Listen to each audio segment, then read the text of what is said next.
Element का classification पढ़ना है इस चैप्टर में, शॉर्टकट में पीटी कहते हैं, पीरियोडिक टेबल, है ना। और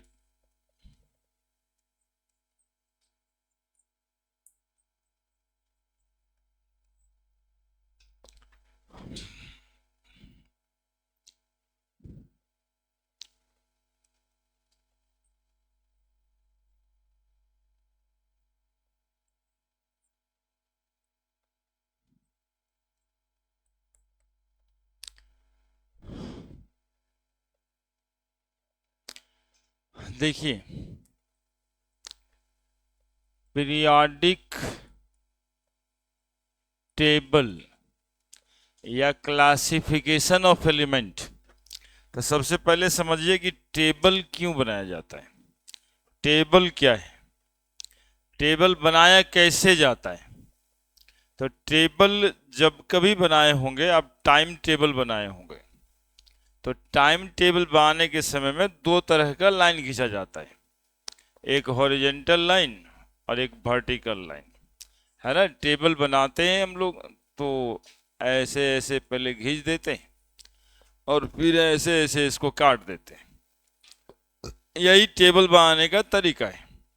नहीं, टाइम टेबल बनाए होंगे बचपन में, लिखते होंगे संडे मंडे ट्यूसडे 7 बजे 8 बजे 9 बजे 10 बजे, हिंदी इंग्लिश, है ना।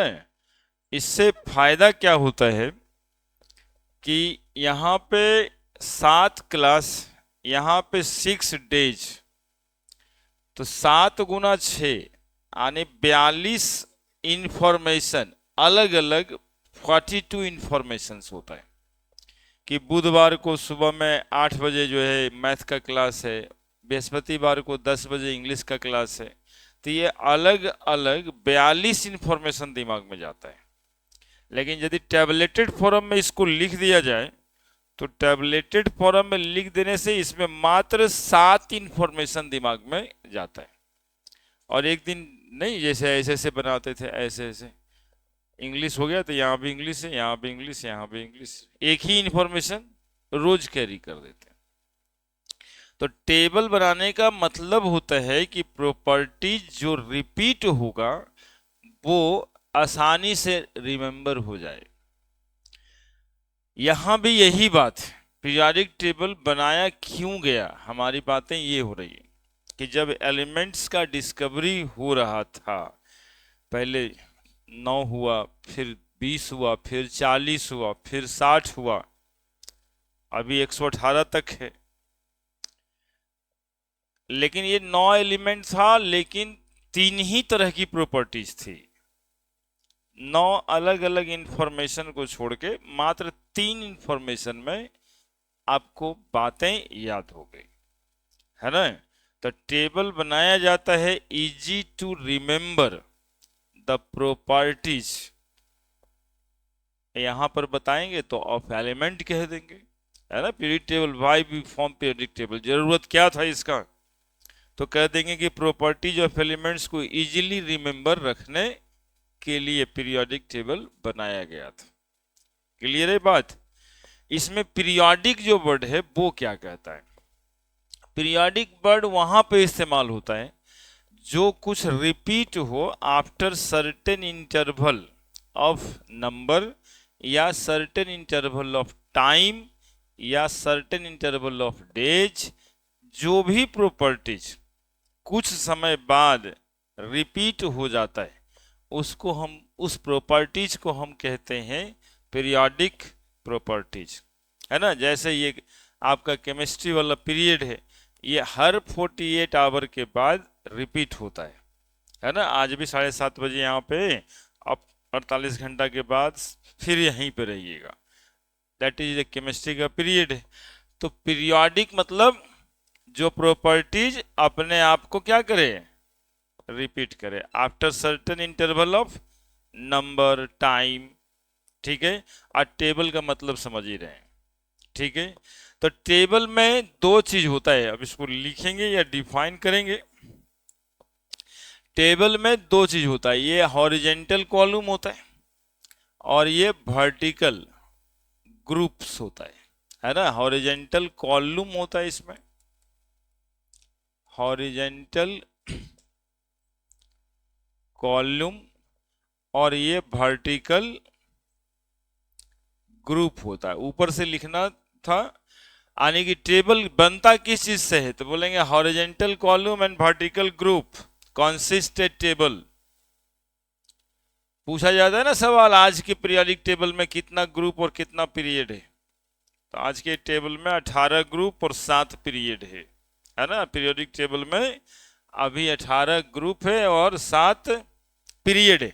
तो पीरियड और ग्रुप कहने का मतलब बता रहे हैं। वर्टिकल ग्रुप को ग्रुप कहते हैं, यहाँ पे फिलहाल वर्टिकल रोज कहा जाएगा, वर्टिकल रोज को ग्रुप कहते हैं, और हॉरिजेंटल कॉलम को पीरियड कहते हैं, है ना। The table consist from horizontal and vertical rows, in which vertical rows called as group and horizontal column called as, हाँ। तो why we form periodic table, सबसे पहला सवाल, तो to easy to remember, easy to remember, ये lot of information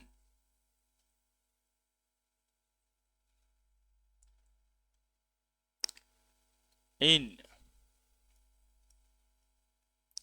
shortcut ways, है ना भाई। वी फॉर्म पीरियोडिक टेबल, तो easy to remember a lot of information in shortcut ways, है ना। क्यों बनाते पीरियोडिक टेबल, तो बहुत सारा इंफॉर्मेशन को याद रखने के लिए शॉर्टकट तरीका पीरियोडिक टेबल बनाते। और टेबल कहते किसको हैं, तो ये table consist from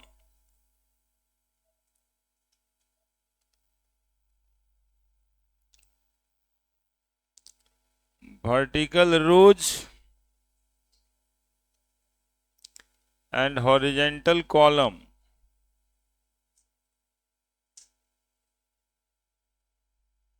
in which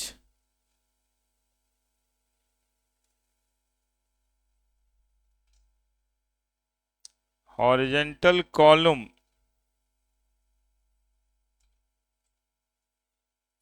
called as period, while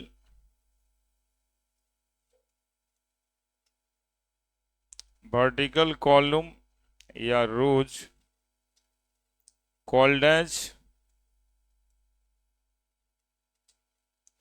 group. The properties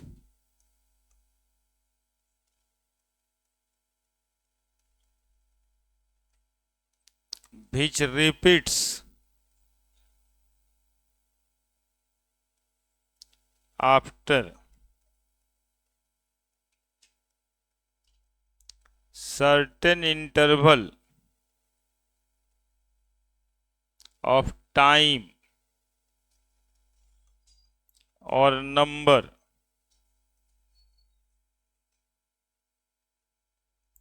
called periodic.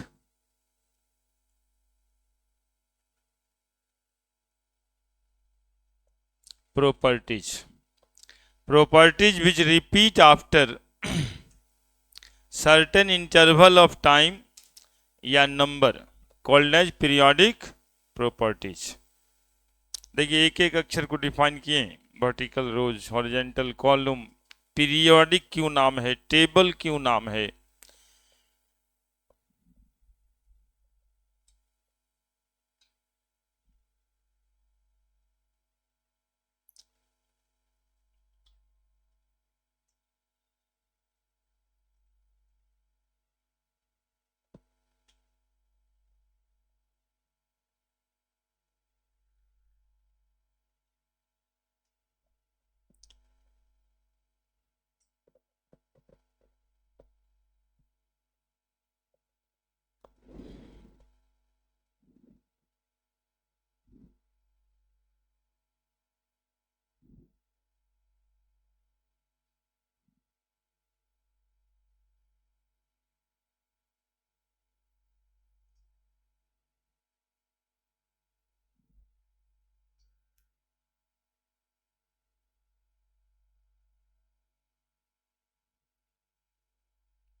Clear है सबको? टेबल और पीरियोडिक क्या है, क्लियर है? क्यों कहते हैं इसको पीरियोडिक? तो कुछ प्रॉपर्टीज रिपीट होता है after certain interval of atomic number, इसलिए इसको कहते हैं पीरियोडिक। टेबल क्यों कहते हैं? चूंकि इसमें हॉरिजेंटल एंड वर्टिकल कॉलम है, इसमें ग्रुप्स एंड पीरियड है, इसलिए इसको कहते हैं टेबल, इसलिए नाम है पीरियोडिक टेबल। बनाया क्यों गया है? तो एलिमेंट्स की प्रॉपर्टीज आसानी से याद रखने के लिए, है ना। ज्यादा इंफॉर्मेशन को शॉर्टकट तरीका है यदि याद रखने का, तो उसको क्या करते हैं, टेबुलेटेड फॉर्म में बना देते हैं।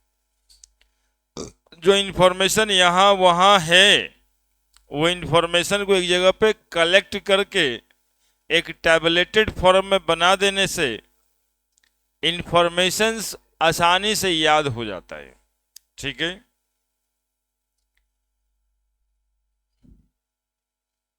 तो एलिमेंट को क्लासिफाई करके आने चुन चुन के पीरियोडिक टेबल में रखा गया है। तो सबसे पहले अब बातें ये शुरू करनी होगी यहाँ पे, historical development of periodic table, है ना। इस टेबल को बनाने की शुरुआत कैसे की गई और कौन भाई साहब पहली बार सोचे कि ये टेबल बनेगा कैसे, क्या बेसिस हुआ टेबल बनाने का। ठीक है, लिखने पे ध्यान दो।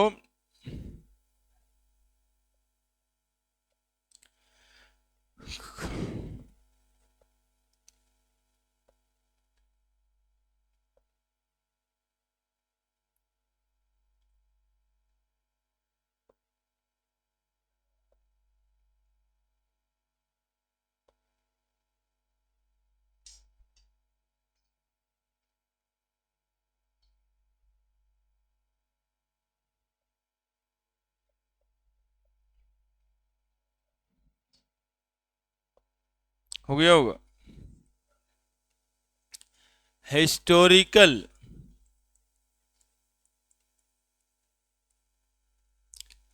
Development of periodic table,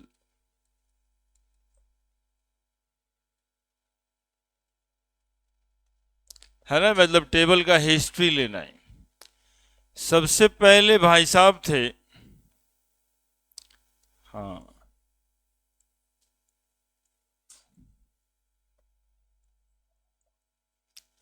डॉबर्नियर, German scientist थे, जर्मनी के थे ये एलिमेंट को क्लासिफाई किए, तीन तीन एलिमेंट का रोज, है ना, तीन एलिमेंट को एक रोज में इन्होंने क्लासिफाई किया हुआ है ना। इन्होंने दिया था लॉ ऑफ ट्रायड, है ना, तीन तीन एलिमेंट का तीन रोज बनाए थे। इनके समय में 9 एलिमेंट डिस्कवर था। ठीक है, तो डबर्नियर क्या दिए थे, गिव लॉ ऑफ ट्रायड।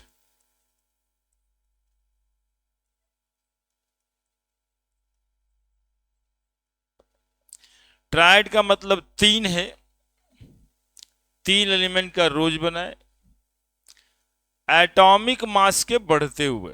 तो दूसरा इंपॉर्टेंट बात जानना होता है, बेस्ड ऑन क्लासिफिकेशन का बेसिस क्या था, based on classification, based on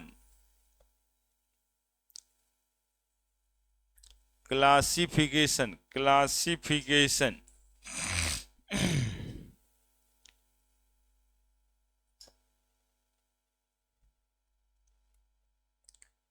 based on increasing atomic mass, increasing atomic mass, when we arrange the element in a rows of 3,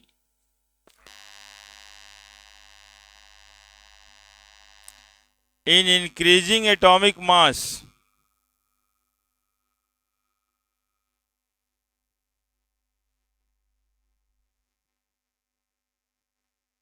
middle element of the root has atomic mass average of other two elements.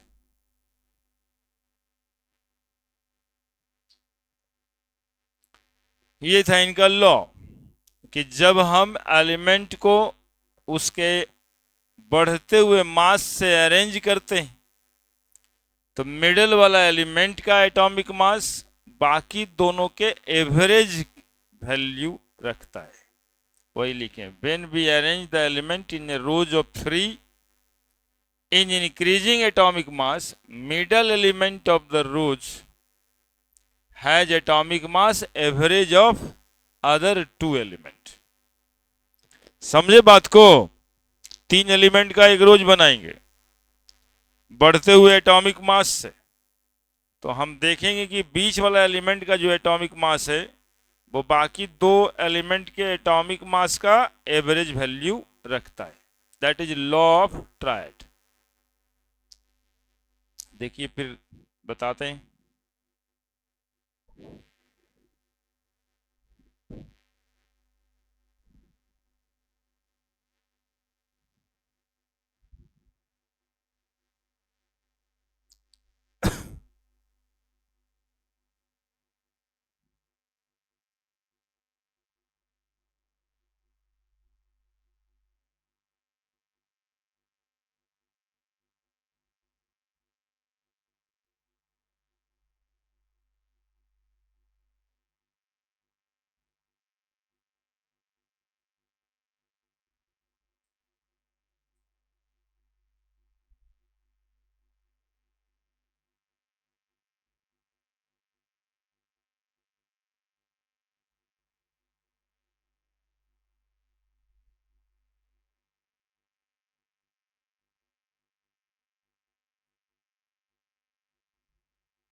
लिख दिए?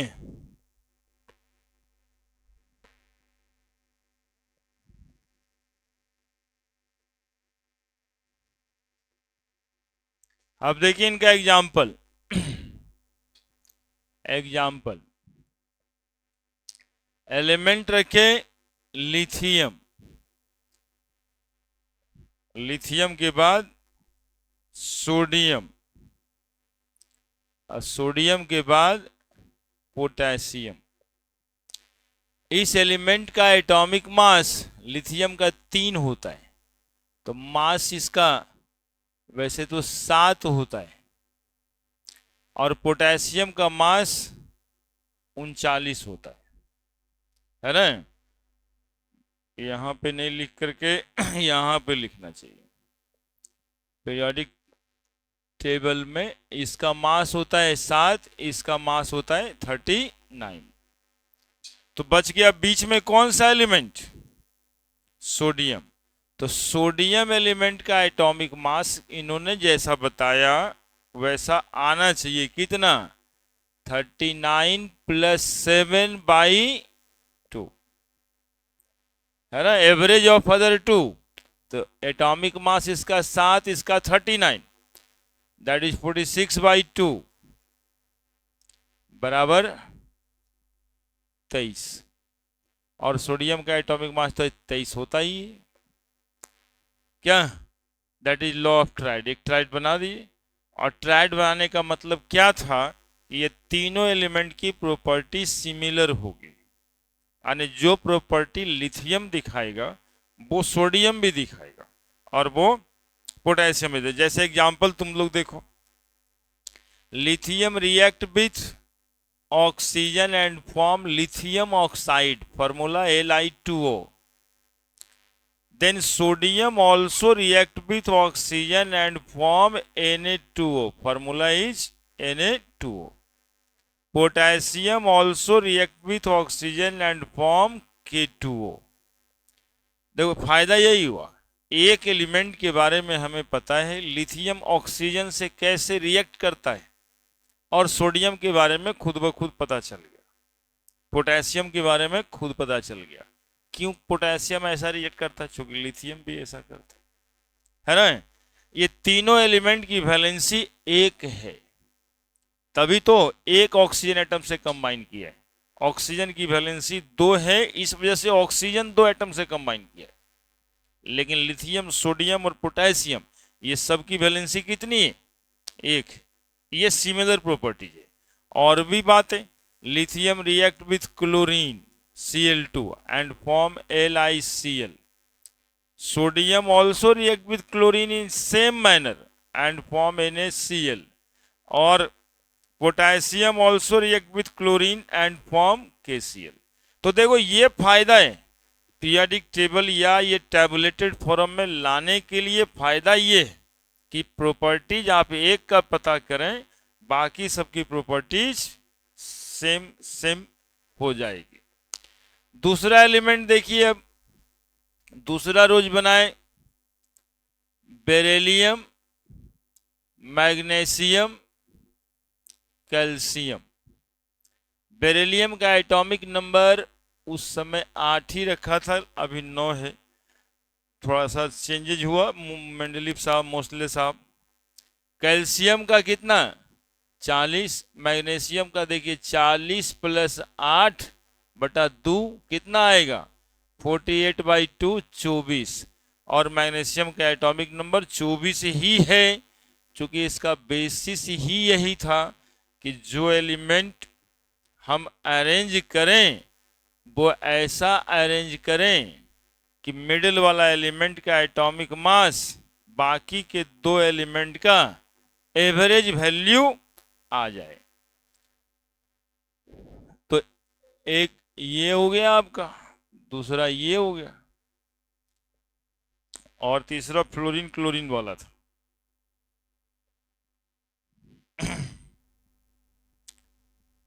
और इससे भी बात कर लें, properties क्या same होना है? तो प्रॉपर्टी वही, beryllium react with chlorine and form BeCl, तो magnesium react with chlorine and form MgCl2। और कैल्शियम क्लोरीन के साथ रिएक्शन करेगा तब क्या बनाएगा? CaCl2। Similarly beryllium react with oxygen and form beryllium oxide BeO। Magnesium react with oxygen and form MgO। Similarly calcium react with oxygen and form. देख रहे हैं ना प्रॉपर्टीज कितना सिमिलर है। एक का याद रखिए, बाकी का फ्री में याद होगा। उसके बाद इसको बैलेंस वगैरह करना होता है, ये रिएक्शन लिखे हैं सिर्फ, है ना। बैलेंस करने आता है सबको। यहाँ 2 से मल्टीप्लाई कीजिएगा, ऑक्सीजन 2 है तो यहाँ क्या कीजिएगा, यहाँ फिर देखिएगा बैलेंसिंग फैक्टर भी सब में सेम में आने वाला है। देखिए कितना आसान हो गया, एक वो बैलेंस कर दिए, बाकी सब बैलेंस हो। LiCl2 2LiCl, तो यहाँ 2, फिर यहाँ भी 2, यहाँ भी 2, यहाँ भी 2, यहाँ भी 2। देखिए लगाइए, सब बैलेंस दिखाई दे रहा होगा। BeCl2 MgCl2 तो है ही already balance. BeO 2 oxygen 2B, 2 magnesium 2Mg।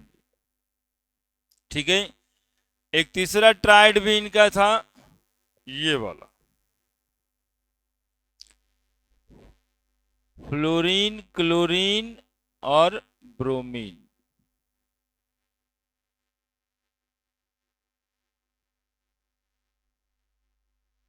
तीन गो ट्राइड बनाए थे, लिखिए।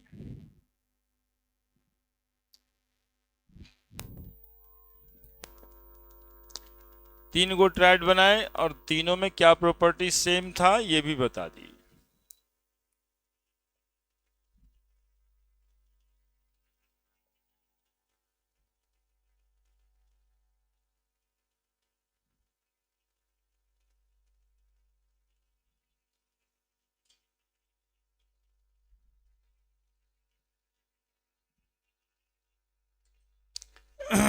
लिखो ना जी। हम्म।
कुछ प्रॉपर्टीज लिख लेना नीचे, है ना, कि प्रॉपर्टी रिपीट होता है तो कौन सी प्रॉपर्टी रिपीट होती है। तो रिएक्शन कर रहा है, यही तो प्रॉपर्टीज है ना।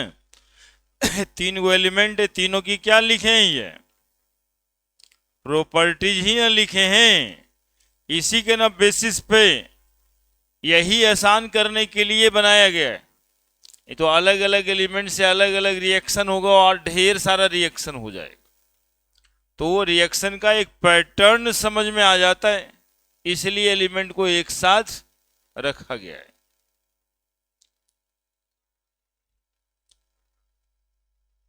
हो गया।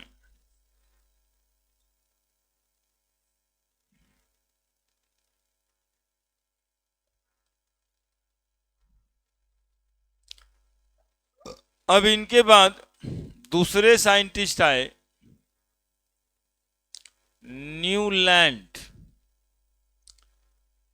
Law of Octave.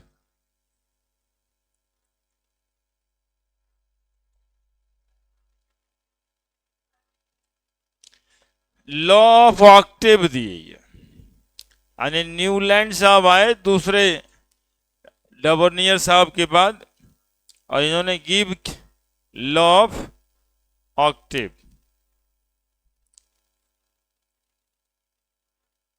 Give law of Octave. Octave मतलब समझ में आ रहा होगा, जैसे उनका ट्रायड तो 3, इनका ऑक्टेव तो 8। ये 8 एलिमेंट को अरेंज किया इंक्रीजिंग एटॉमिक मास से। Classification based on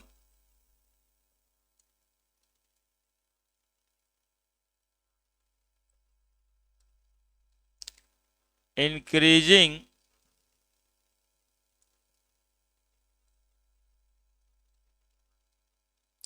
atomic mass. इनके भी क्लासिफिकेशन किस बात पे बेस्ड था? एटॉमिक मास पे। ठीक है, दूसरी बात, तीसरी बात, इनका जो क्लासिफिकेशन था वो इंडियन म्यूजिकल नोट्स पे आधारित था। Based on classification based on Indian musical notes. Indian musical notes क्या है? सा, रे, गा, मा, पा, धा, नी, नी के बाद फिर से आ जाता है सा। ये देखिए इंडियन म्यूजिकल नोट, सा रे गा मा पा धा नी सा। क्या इसमें देखने के लिए है? यहां पे सुनिए, ये पहला, ये दूसरा, ये तीसरा, ये चौथा, ये पांचवा, ये छठा, सातवां, आठवां नोट्स जो है पहले नोट्स के बराबर है। पहला भी सा और आठवां भी, यदि पहला रे तो आठवां भी, पहला यदि गा तो आठवां भी। यही इंस्पिरेशन का सोर्स। इन्होंने कहा कि हमने एलिमेंट्स को अरेंज किया इंक्रीजिंग एटॉमिक मास में, तो हर एक आठवां एलिमेंट पहले वाला का सिमिलर प्रॉपर्टीज रखता है। हर एक कैमा एलिमेंट, आठवां एलिमेंट पहले वाले का सिमिलर प्रॉपर्टी रखता है। वैसे ही जैसे सारे गामा पाधा नी सा में जहां से आप स्टार्ट करते हो उसका आठवां लेटर वहीं पे जाके रुकता है। कोई माँ से स्टार्ट करता है तो इसका आठवां लेटर माँ ही आएगा, यानी सिमिलर प्रॉपर्टीज। ठीक है, इसके बाद एलिमेंट अरेंज कर देंगे। लिखिए,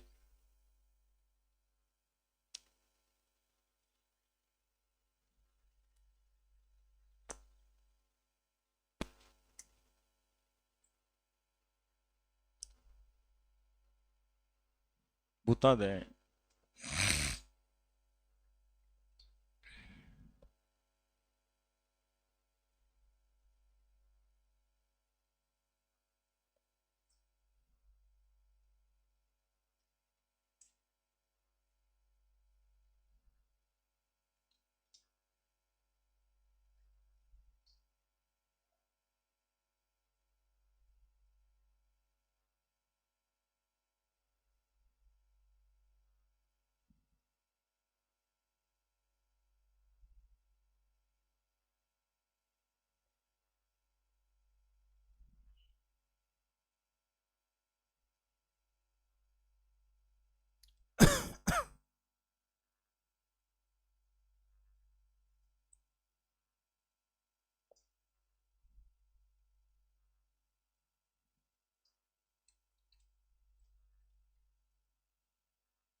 Newland law of octave inspired from Indian musical notes.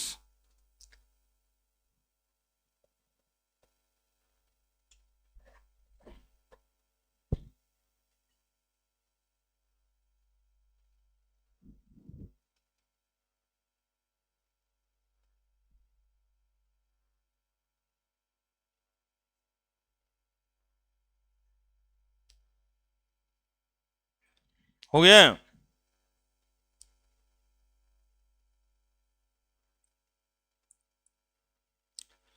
When we arrange the element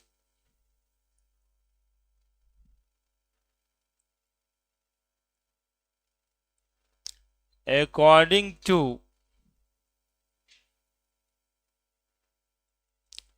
increasing atomic mass,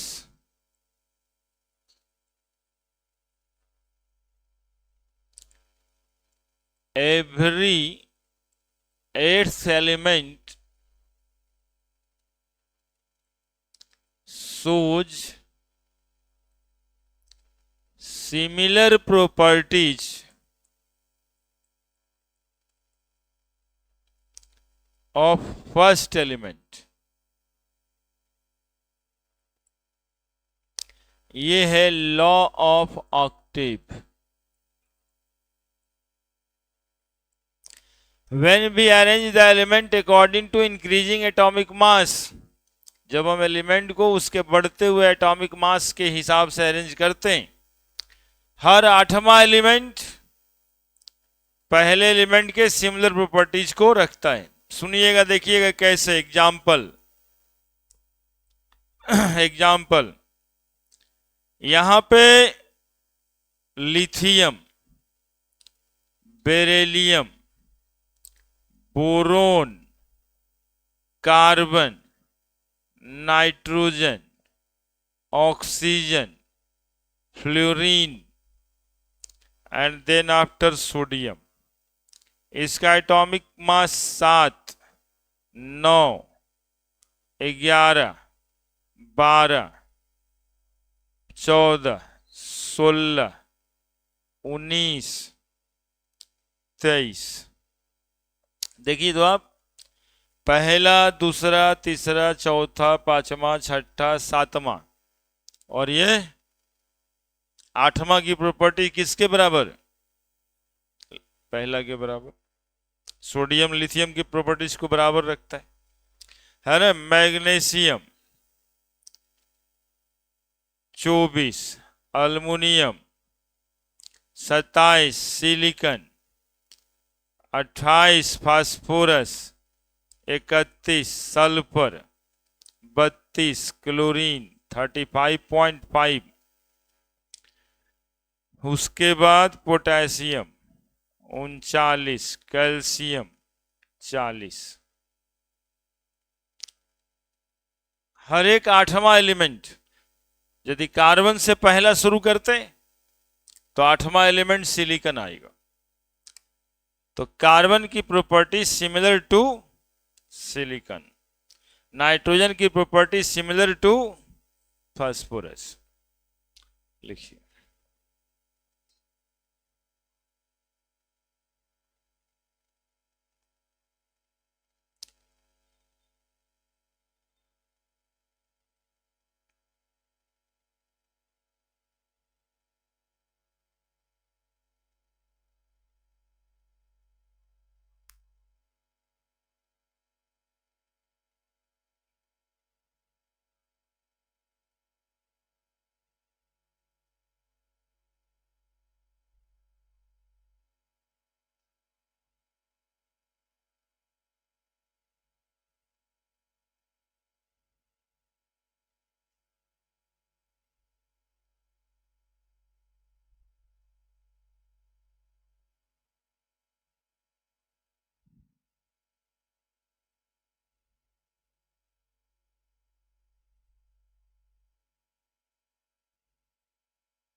लिख दिया। और देखो पूछा ये जाता है कि न्यूलैंड लॉ ऑफ ऑक्टेव में क्या डेबोर्नियर ट्रायड एग्जिस्ट करता है? तो देखो ये लिथियम सोडियम पोटेशियम तो वहीं पे था। अरे गधा कुत्ता, ये सब भूरे भूरे आगे के मत किया करो। अरे उसको उसको उठाते, तुम्हारा दोस्त कैसे हुआ ये सब? क्या करने आया यहाँ, पढ़ने आए दोस्ती?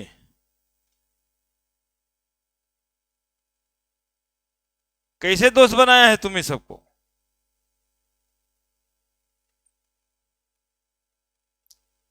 कुछ कुछ करते रहता है। वो कहाँ फुदक के बैठा था, वहां फुदकते हुए पहुंच गए यहाँ। इतना ज्यादा दोस्ती का क्या जरूरत है?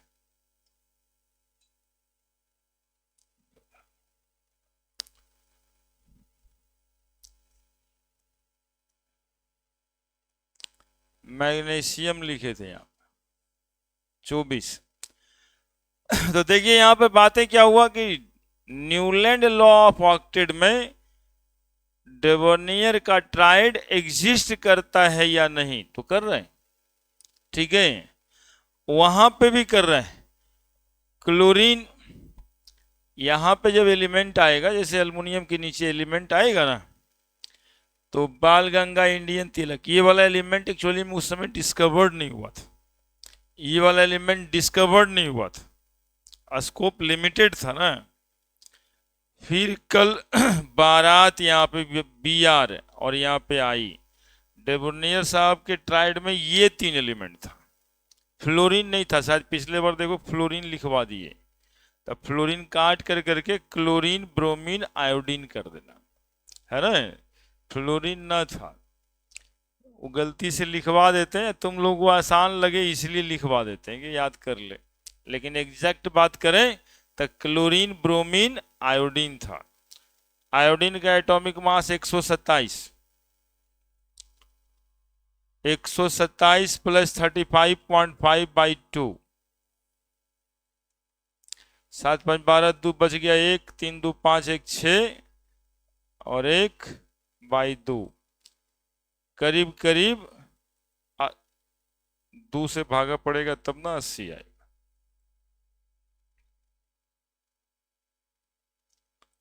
2 करीब करीब भागा 80, 80 दूनी 160 होता है। ठीक है, तो डेबोनियर साहब का ट्रायड न्यूलैंड लॉ में एग्जिस्ट करता है कि नहीं, तो कहेंगे बिल्कुल करता है ना। सारा 3 गो ट्रायड बनाए थे, तीनों न्यूलैंड लॉ ऑफ ऑक्टेव्स में है। ठीक है, हाँ जो है अपना लिख दीजिए। ऊपर में जो फ्लोरीन लिखे होंगे उसको क्लोरीन कर दीजिएगा। हाँ वो आसानी से याद रहे इसलिए लिख देते हैं, लेकिन एग्जैक्टली पूछा जाए तो फ्लोरीन नहीं था।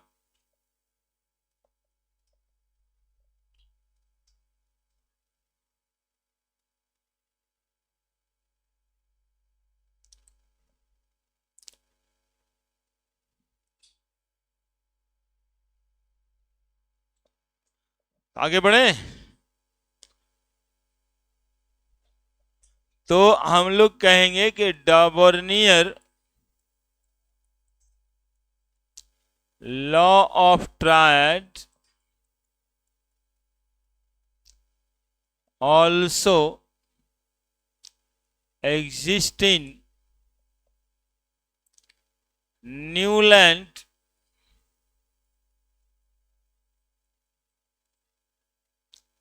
law of octave।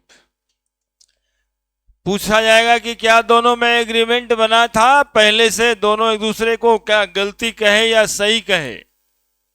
तो आपके ऐसा नहीं कि हम ही जो कहे वो सही है बाकी सब गलती का, ऐसा नहीं करना है। बोलेंगे सही कहे थे। न्यूलैंड साहब भी वही बतवा बोले जो पहले से डेबोनियर साहब बोले थे। तो डेबोनियर साहब क्या बात को ही उन्होंने बढ़ा दिया है। ऐसे बात करना होता है पढ़ा लिखा के, है ना। नहीं पढ़े लिखे के बाद पूछता है लोग, तुमसे तो ऐसा आशा नहीं था, तुम तो पढ़ा लिखा था, समझदार था। तो समझदारी यही कहने में होता है कि नहीं, ऐसा नहीं है। न्यूलैंड साहब डेबोर्नियर साहब की बातों को ही बढ़ा रहे थे, एकदम गलत कर दिए, वो ये फालतू बोल दिए थे, तब न्यूलैंड साहब बोले। ये सब अनपढ़ वाला भाषा है, ठीक है। वो ये वही वाला भाषा है कि हम किए, वो तो सब गलतियां कर दिया था। कहना ये चाहिए कि नहीं बाबू, वो ठीक ही किया था, लेकिन उससे थोड़ा और सोचे कि हम ठीक हो जाए, है ना। तो हो गया। देखिए दोनों बात में कितना, एक में विरोधाभास है ही नहीं, और दूसरे में खाली अच्छा ही अच्छा बात है। वही बात है, Dobereiner law of triad also exist in Newlands law of octave. Dobereiner law of triad is in agreement, ई लगेगा यहां पर। Dobereiner law of triad is in agreement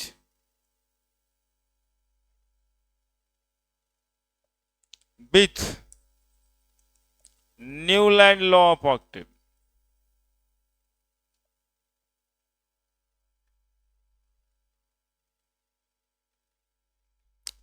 लिखिए लिखिए, ये सब हिस्ट्री टाइप ही है, लेकिन जानकारी जरूरी है।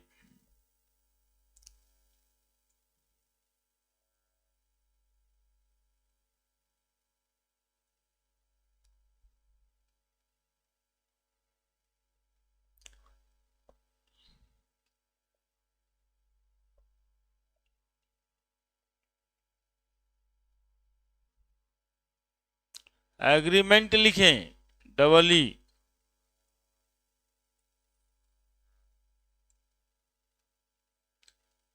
एग्री होता ना, एग्रीमेंट, एग्री एग्री, है ना, आई एग्री, वही वाली बात है।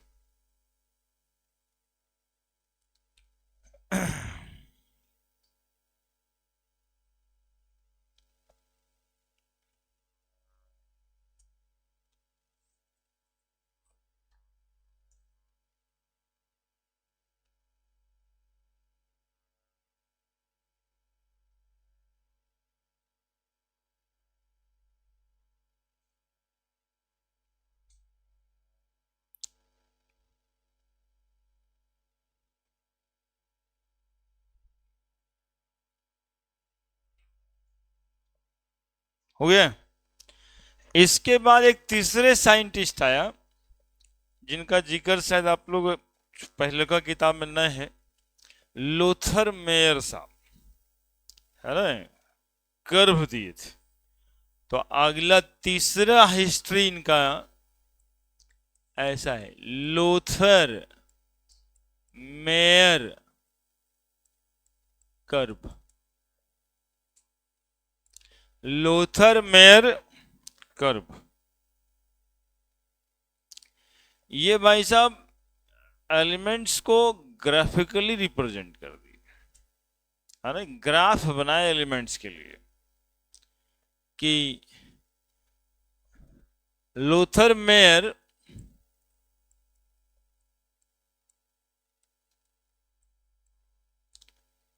plotted the graph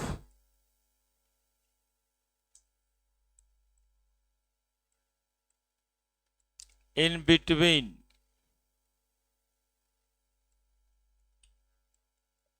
atomic volume and atomic mass and atomic mass। हालांकि यदि पूछ दिया जाए कि एक लाइन में कि लूथर मेयर जो कर्व बनाए थे किस प्रॉपर्टीज पे बेसिस था, तो एटॉमिक मास पे ही बताना है, ठीक है। या ऑप्शन में हो डेंसिटी, तब बताना है एटॉमिक डेंसिटी, है ना। देखो वॉल्यूम भी है इसमें, मास भी है इसमें, तो डेंसिटी बराबर क्या होता है, मास बाई। हाँ, एक्चुअली में ये एटॉमिक डेंसिटी का ही फॉर्मूला है, atomic mass by atomic volume. तो कहने का मतलब है ऑप्शन बेसिस पे एटॉमिक मास लिखे तो वो भी ठीक, और नहीं तो एटॉमिक डेंसिटी लिखे तो सबसे ज्यादा ठीक। क्लासिफिकेशन इज बेस्ड ऑन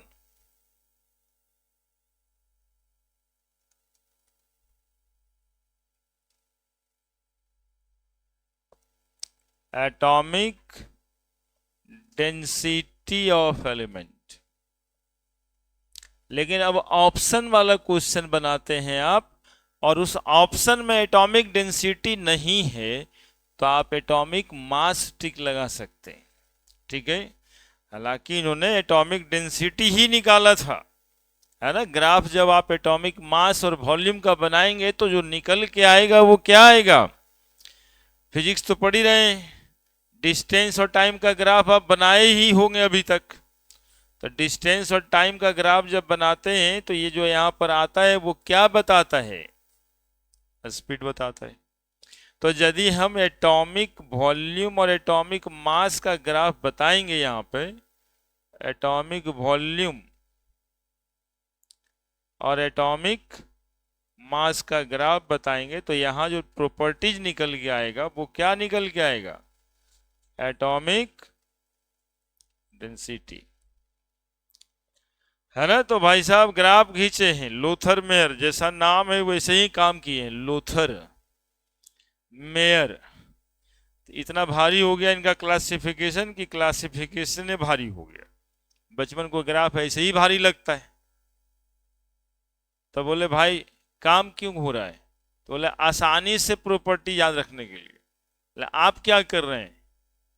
आसानी से आप पीरियोडिक टेबल बना पा रहे हैं, ये तो अपने पहले भारी कर दिया आप, इसलिए इनका थोड़ा कम नाम है।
बना दिए।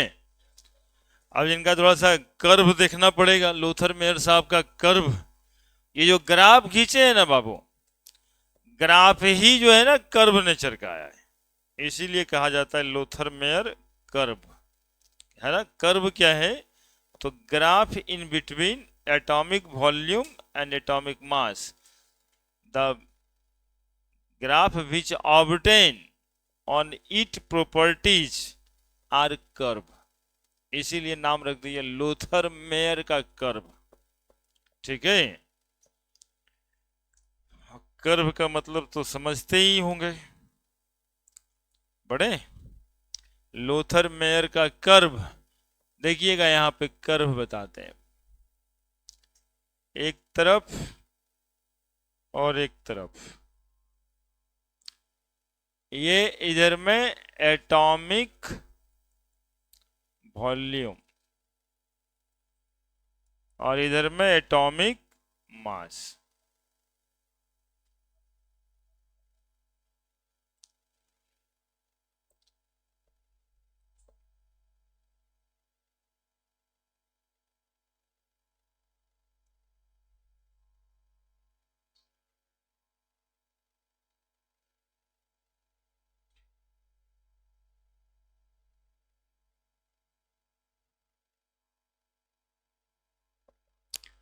अब देखिए क्या होता है, यहां पे एटॉमिक मास इधर कम रहेगा।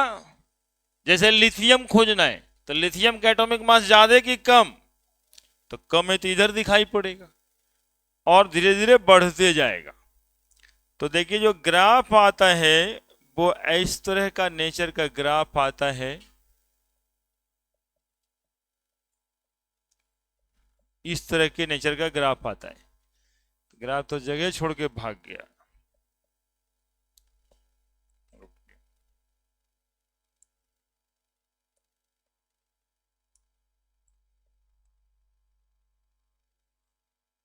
लीजिए पूरे बॉडी में बन गया। अब देखिए सुनिएगा, एटॉमिक मास बढ़ रहा है, एटॉमिक वॉल्यूम बढ़ रहा है।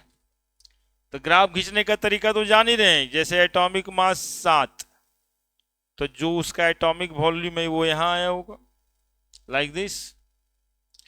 फिर एटॉमिक मास बढ़ के आगे बढ़ा होगा, फिर एटॉमिक वॉल्यूम यहाँ आया, फिर बढ़ा होगा, वो यहां गया होगा। कोना मिल रहा है ना, पीक मिल रहा है ना, ग्राफ का पीक मिल रहा है, चोटी।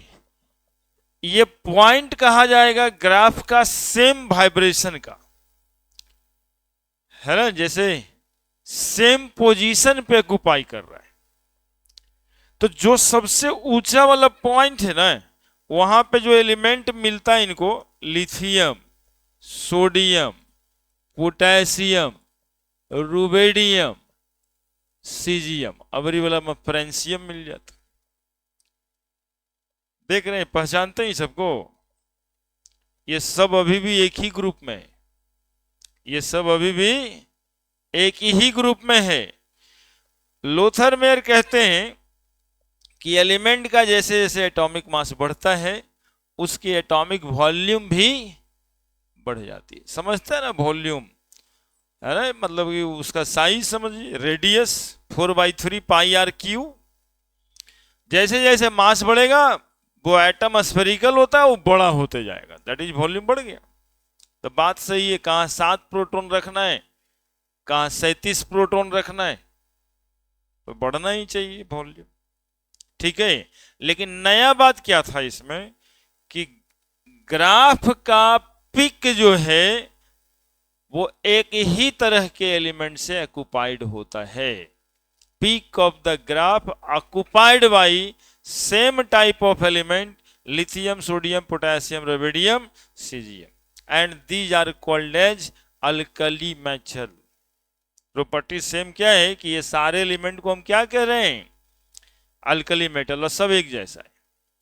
दूसरा इनको मिलता है नीचे जाने पे 7 के बाद बेरिलियम, मैग्नीशियम, कैल्शियम, स्ट्रॉन्शियम, और आगे रेडियम मिलेगा।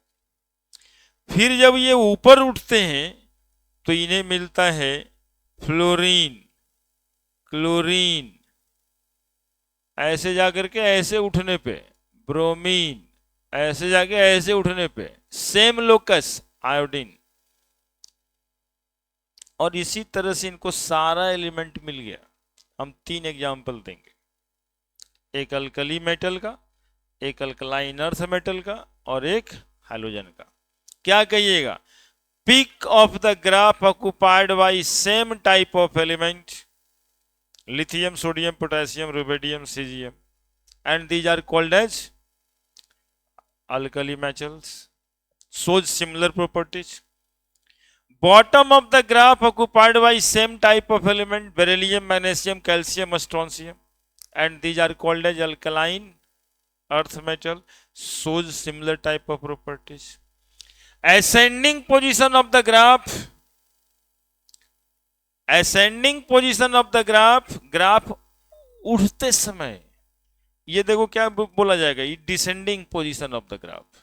हर का एक डिसेंडिंग, हर का एक डिसेंडिंग, तो ये डिसेंडिंग वाला में नहीं, किस वाले में, ascending position of the graph represent by fluorine, chlorine, bromine, iodine, which is a hydrogen, and it represent same type of element. ये सब साल्ट फॉर्मिंग एलिमेंट है।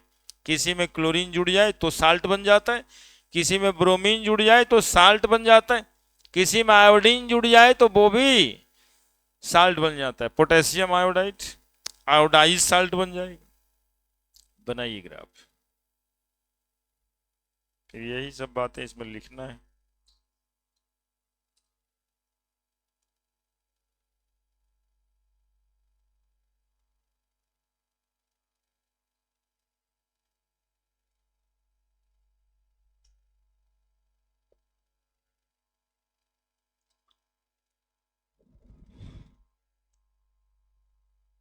कीजिए ना ग्राफ।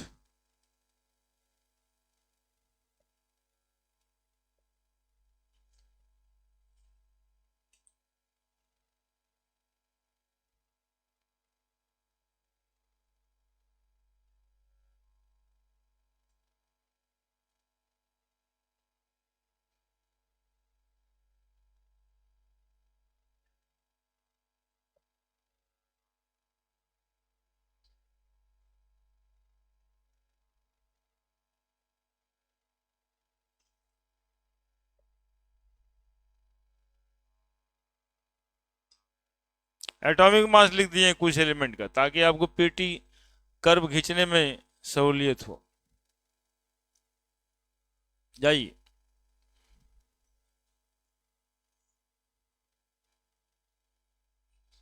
सर को थोड़ा रिक्वेस्ट करिए धीरे धीरे कि सर 9:05 9:10 करिए सर, 9:05 तक रहिए, हम भी 10 मिनट पहले छोड़ देंगे, तब 9:05 से स्टार्ट कर दें सर, और हम पहले आ जाएंगे। तो 7 बजे आना जरूरी है, 7 से 7:30 या आने से थोड़े होता है, वो तो डाउट सेशन रखाता था कि हर बैच के आधा घंटा पहले, लेकिन अब तुम लोग बड़ा हो गया, 4 महीना हो ही गया, अब डाउट उठ नहीं रहेगा। पहले होता था ना, हिंदी से इंग्लिश नहीं आता है, फिर ये नहीं आ रहा है समझ में, फिर वो नहीं आ रहा है, उसके लिए आधा घंटा का समय रखा था। अब उसका जरूरत धीरे धीरे घट जाता है ना। हाँ, तो अब शुरुआत हो जाएगा 7:10 से, उसके लिए कोई जरूरत ही नहीं है ना। तो बढ़िया तो है, ऐसा पढ़ाते हैं कि किसी को कोई डाउट ही नहीं बनता है।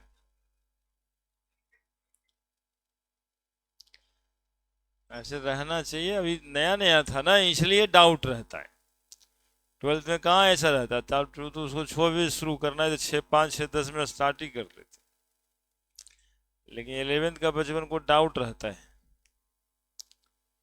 कभी अपने आप पे डाउट हो जाता है, कभी सर पे डाउट हो जाता है, कभी जो पढ़ा है उस पे डाउट हो जाता है, कभी उसको अपने आप पे डाउट होता है कि सर हमसे आईटी होगा।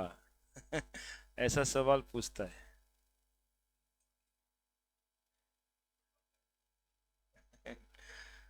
ये सब के लिए ही समय रखते हैं। तो जरूरत धीरे धीरे खत्म हो जाएगा।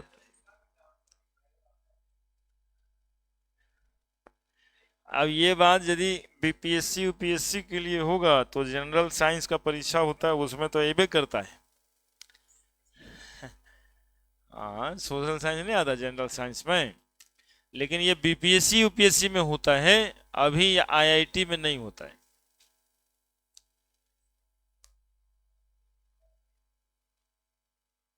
बीपीएससी यूपीएससी में तो आता है, जनरल साइंस के नाम पे सब कुछ पूछता है। हाँ, वही जहाँ कॉमन एडमिशन टेस्ट है ना वहाँ आएगा। इसको ऊपरे रखना है, देख रहे हैं स्टोनसियम थोड़ा नीचे आ गया है, ये ऊपरे रहेगा, नीचे नहीं रहेगा ये।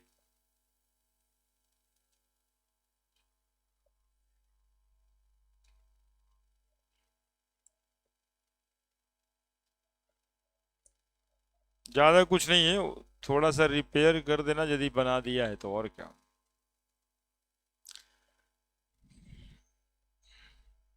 हाँ, ठीक तो है तुम्हारा, ये धीरे धीरे ऊपर वो बढ़ते चला जाएगा।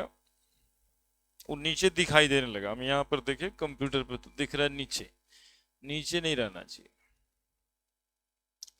ऊपर ही रहना चाहिए। कर भी है एक्चुअली में, ये ग्राफ जो है ना, जैसे बुजुर्ग आदमी का हाथ हिलता है ना, तो लाइन खिंचवाओगे हाथ हिलते हुए, उसी तरह का गर्भ है। एक्चुअली में ये सीधा जो बनाते हैं, जो सीधा आता नहीं, ऐसे ऐसे हिलते जाता है, हिलते आता है, फिर हिलते जाता है, फिर हिलते आता है, ऐसे आता है ना, कोई सीधा नहीं है, लेकिन उसका सांकेतिक रूप है वो।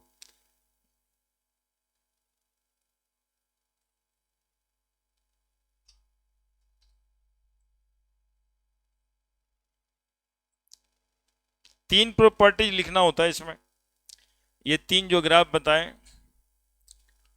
बड़े, इसमें हमें तीन बातें क्या बताना है वो सुनिए। हमें बताना है कि लोथरमेयर जब ग्राफ खींचे एटॉमिक वॉल्यूम और एटॉमिक मास के बीच, तो जैसे जैसे एटॉमिक मास बढ़ता गया, एटम के एटॉमिक वॉल्यूम भी बढ़ते चले गए, और ग्राफ पे सेम लोकस पे सेम टाइप ऑफ एलिमेंट पाया गया, सेम लोकस पे same type of element observe हुआ। सेम लोकस समझ रहे हो ना, लोकस का मतलब ये पोजीशन, ये लोकस। अब example, peak of the graph occupied by same type of element lithium, sodium, potassium, rubidium, cesium shows similar property and collectively called as alkali metal. Peak of the graph consists from same type of element beryllium, magnesium, calcium, strontium shows similar properties and collectively called as alkaline earth metal. Ascending position of the graph occupied by fluorine, chlorine, bromine, iodine, and they shows similar property and collectively called as halogen. ठीक है, तो अगला point यही लिखेंगे।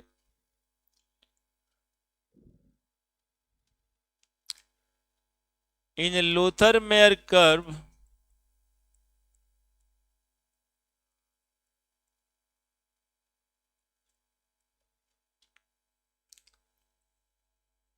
we observe that atomic volume increases with increasing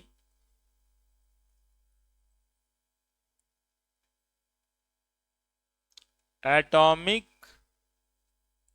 mass. Atomic volume increases with increasing atomic mass. अगला point, same locus of the graph, जिसको आप curve भी कहते हो, occupied by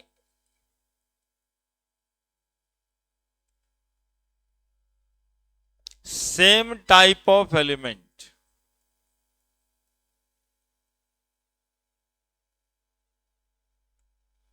For an example, पहला,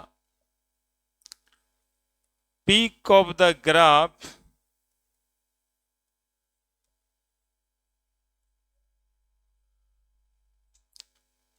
occupied by lithium, sodium, potassium, rubidium, cesium as and shows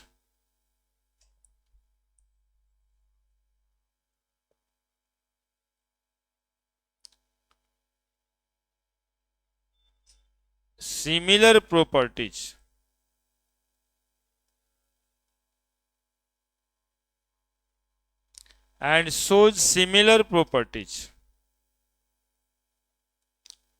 collectively called as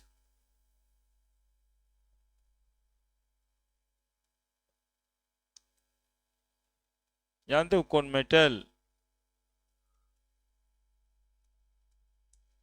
alkali metal पढ़ोगे, है ना, दुर्गा पूजा के दिन आ रहा है, ऐसा नहीं कि अल्काली मेटल, हाँ ये सब भी सुनने को मिल जाता है। अल्काली मेटल नहीं पढ़ना है, अल्कली, अल्कली।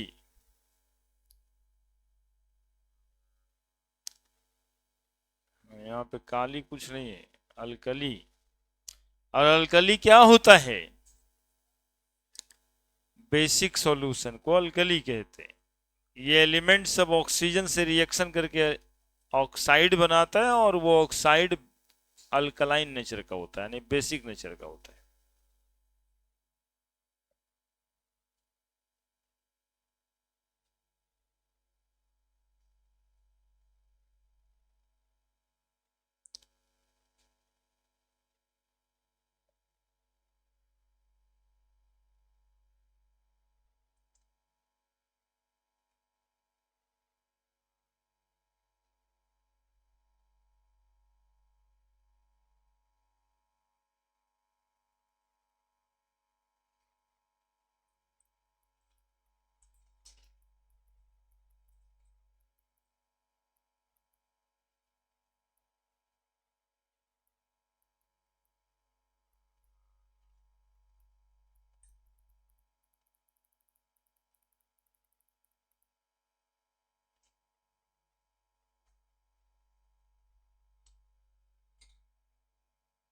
तीन बात लिखना है ना।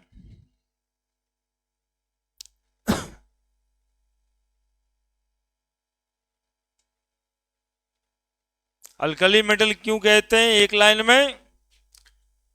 तो oxides of these metal form alkaline solution या basic solution. Alkali metal reason लिखिए क्यों कहते हैं। Since the oxide of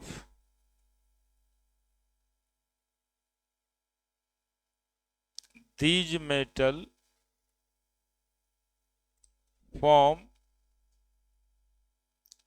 alkaline solution।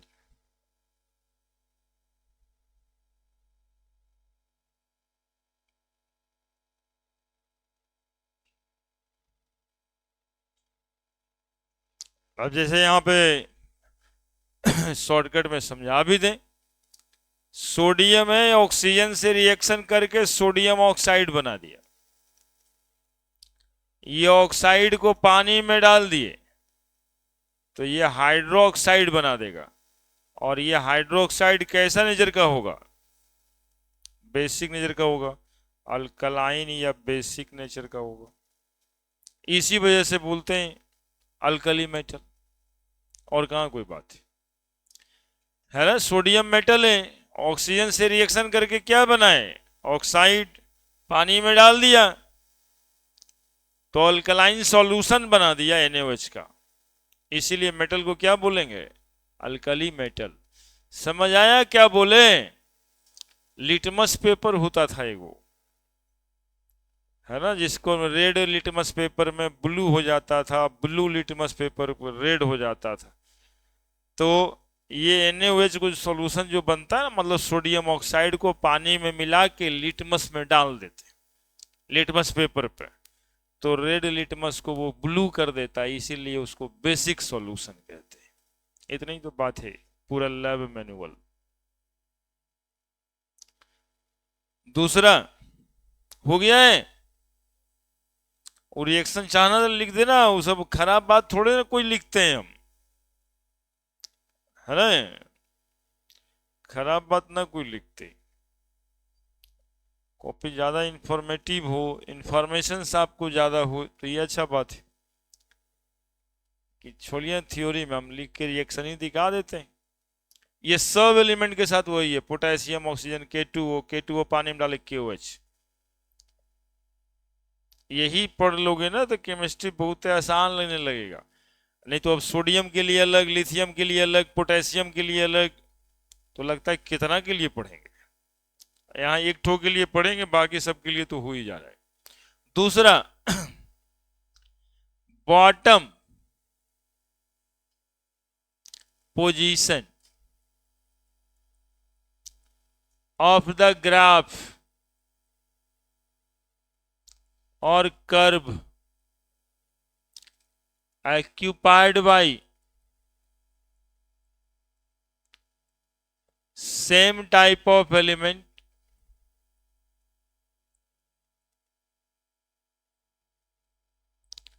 beryllium, magnesium, calcium, strontium, which shows similar properties, which shows similar properties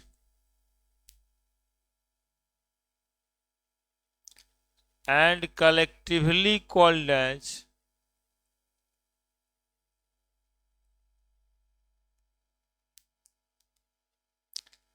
alkaline earth metal। Collectively क्या कहते हैं इसको? Alkaline earth metal कहते हैं। अब अल्कलाइन तो कहते होंगे इसी वजह से कि इसका ऑक्साइड बनता होगा,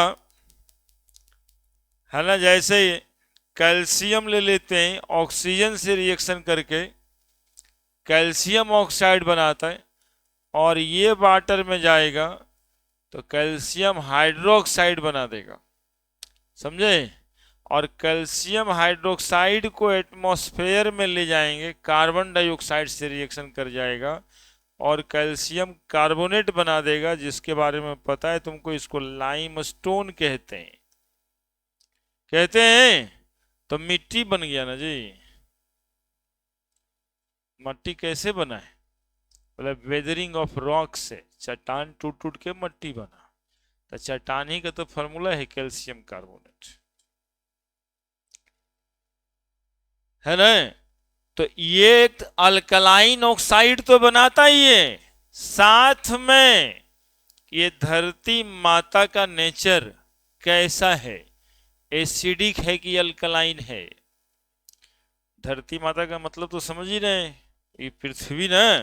तो ये धरती माता का जो नेचर है वो कैसा है, एसिडिक है कि अल्कलाइन है, किसके वजह से है।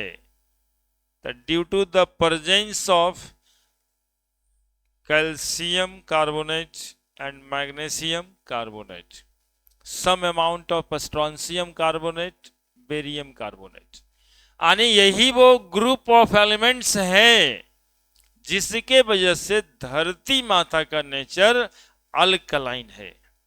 इसीलिए इसको कहा जाता है अल्कलाइन अर्थ मेटल। इस अर्थ में ज्यादातर अबंडेंस अमाउंट में ये सब एलिमेंट प्रेजेंट है और एलिमेंट का कार्बोनेट प्रेजेंट है ना। तो due to presence of carbonate and bicarbonates of magnesium calcium, nature of soil is alkaline. Soil का नेचर यदि एसिडिक हो जाएगा ना तो कोई पौधा हो पाएगा, सब जल जाएगा, है ना। तो फिर यदि अन्न ही पैदा नहीं होगा तो लोग खाएगा क्या। तो नेचर ऑफ सॉइल कैसा है, nature of soil earth is alkaline, क्यों है, तो due to abundance of magnesium, calcium, carbonates and bicarbonates। Calcium magnesium का कार्बोनेट बाइकार्बोनेट बहुत ही मात्रा में है, यही वजह है ना। और धरती को माता क्यों कहा जाता है, इसका भी जवाब यहीं पे है। माता का मतलब होता है जो देने वाली, अन्न पैदा करने वाली नहीं, केवल जो खाना दे देती है उसको माता कहते हैं। तो खाना कौन देता है, तो धरती नहीं, सब चीज तो धरती से ही उगता है। बोलते बेरोजगारी बहुत बढ़ गया है, बोले कि बेरोजगारी नहीं बढ़ा है, ये लोग ऐसे सोचता है। जिसके पास भी जमीन है वो बेरोजगार कैसे, सब कुछ तो धरती माता ही देती, उपजा ले और खा ले। नहीं, सबके पास जमीन है तो सब भी खेती कर ले और सब उपजा ले और सब खा ले। धरती माता तो इसीलिए कहते हैं। खाली अनाज ही नहीं देती हैं, इस सरकार भी वही चलाती है। बोले सरकार कैसे चलाती, अरे तो लोहा सोना ये डायमंड ये सब होता कहाँ है, धरती को ही खन के निकाला जाता है। मिनरल्स कहते हैं उसको, ओर्स एंड मिनरल्स पढ़ा होगा, धरती के अंदर से ही तो निकलेगा। पेट्रोलियम पे पूरा सरकार टिका है, कहां से आ रहा है, धरती के नीचे से। इसीलिए कृष्ण भगवान पहले ने कहे कुछ लेके आए थे, जो कुछ लेके जाइएगा, सब कुछ तो यही है। तो सब कुछ यही का मतलब यही तो है कि सब कुछ तो धरती माता से ही निकलता। हम लोग सिर्फ क्या करते हैं, उसकी यूटिलाइजेशन कर लेते हैं और फिर यहीं पर छोड़ के चले जाते हैं। ऐसा थोड़े कहते हैं कि कुछ करो मत सुतल रहो, कुछ ही लेके आया था कुछ ही लेके जाएगा। इसके लिए तीसरा एक और है, एसेंडिंग पोजीशन था ना, वो ascending position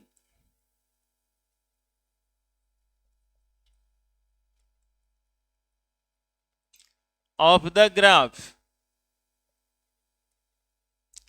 ascending position of the graph consists from fluorine, chlorine, bromine, iodine, shows similar properties and collectively called as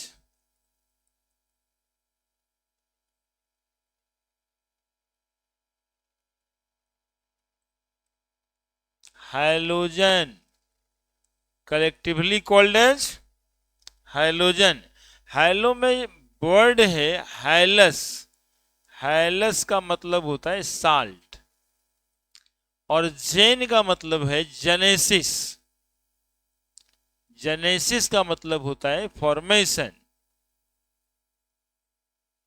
तो हाइलोजन कहने का मतलब है कि वैसा एलिमेंट जो साल्ट फॉर्मेशन कर दे, वैसे एलिमेंट को आप हाइलोजन कहेंगे। यानी कि ये कहना चाहता है कि fluorine, chlorine, bromine, iodine are the salt forming element, salt forming element, so called halogen. तो सुनना, सोडियम में क्लोरीन रिएक्ट कर जाता है, NaCl बन जाता है, इसको तो सब जानता ही है। साल्ट इसी को कहते हैं हम लोग, खाने वाला साल्ट NaCl। टेबल साल्ट भी कहा जाता है इसको, टेबल साल्ट भी कहा जाता है ना, खाने वाला नमक। पोटेशियम में आयोडीन रिएक्शन करेगा तो KI बनेगा। KI क्या है? तो ये भी तो एक साल्ट ही है, आयोडाइज साल्ट। तो यहां पर किसी के साथ कोई रिएक्शन कर लेगा, कोई भी एलिमेंट के साथ, सोडियम के साथ Br2 NaBr बनेगा, और आप एक लाइन में कह सकते हो कि NaBr कैसा है। कैसा मतलब एसिड है कि बेस है कि साल्ट है? तो कहोगे साल्ट है। जिसमें फ्लोरीन, क्लोरीन, ब्रोमीन जुड़ जाए, they are salt forming element. तो ये 3 तरह का क्लासिफिकेशन हो गया। अगले दिन पढ़ेंगे मेंडलीव साहब का क्लासिफिकेशन, तब मोसले साहब का क्लासिफिकेशन।